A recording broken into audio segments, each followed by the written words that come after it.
Hello दोस्तों, आज आप लोगों को मैं एक पहाड़ की कहानी सुनाने जा रहा हूँ जिसमें प्रेत आत्माओं का पुराने समय से वास है।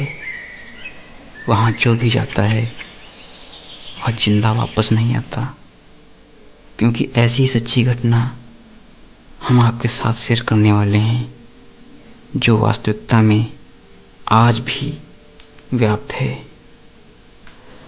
यह पहाड़ शिमला की घाटी में है।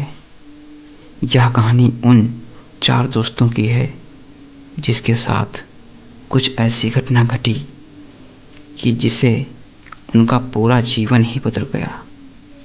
तो आइए जानते हैं कि ऐसा क्या हुआ था।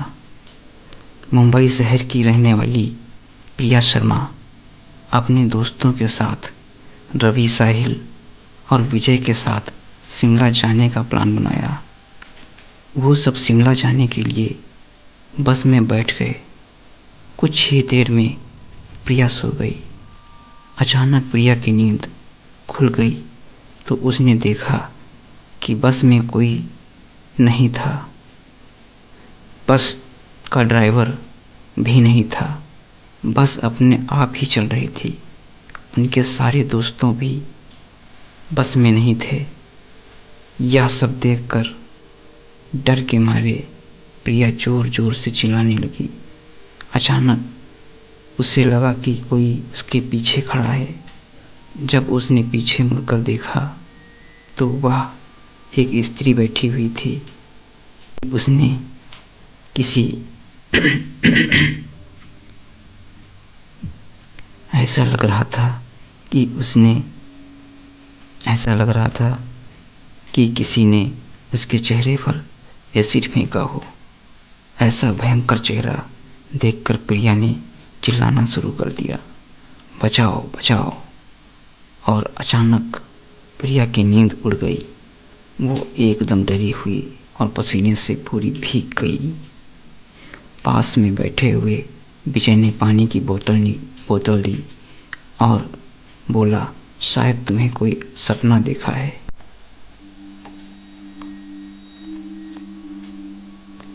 थोड़ी ही देर में सब शिमला पहुंच गए और एक होटल पर रात बिताने के लिए गए। दूसरे दिन वो सब साथ में मिलकर होटल के पास वाले पहाड़ पे घूमने जाने के लिए नक्की किया। करीबन आधे घंटे में वो सब पहाड़ की सबसे ऊंची शिखर पर पहुंच गए। वहां से नीचे देखने पर घने लीले छम पेड़ पौधे काफी सुंदर दिख रहे थे। अचानक साहिल चौंक गया और बोला, नीचे देखो, कोई खड़ा है, लगता है कोई स्त्री है। विजय और रवि ने भी देखने लगे, लेकिन उन्हें कोई दिख नहीं रहा था और बोले, तू पागल हो गया है क्या? इस घने जंगल में कोई स्त्री कैसे आ सकती है? तुम्हें शायद कोई भ्रम हुआ होगा। उसके बाद वह सब खुली जगह पर चले गए। रात होने वाली थी, इससे वह सब ने पहाड़ पर ही रुकने का निर्णय किया।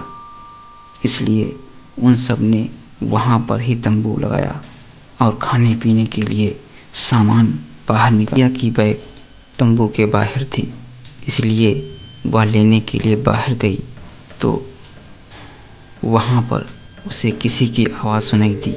प्रिया उस आवाज़ की ओर अपनी नज़र घुमाती है तो उन्हें सामने से कोई 3 आदमी आते हुए दिख रहे थे। उनके हाथ में धारदार हथियार देखकर प्रिया डर जाती है और दौड़ के तंबू के अंदर आ जाती है। उसने अपने दोस्तों से भी यह बात की, लेकिन उसकी बातों पर विश्वास नहीं कर रहे थे। प्रिया चिल्ला कर बोली, आप सब पागल हो गए हो क्या? कोई भी मेरी बात पर भरोसा क्यों नहीं कर रहा? इसलिए चलिए मेरे साथ बाहर, मैं आपको बताती हूँ। वो सभी बाहर आके शिखर की टॉर्च से नीचे देखने लगते हैं। उतने में ही उन सभी को लगता है कि कोई 3 लोग उसकी ओर बढ़ रहे हैं। यह सब देखकर वो सभी डर जाते हैं और तुरंत ही अपना सामान समेटकर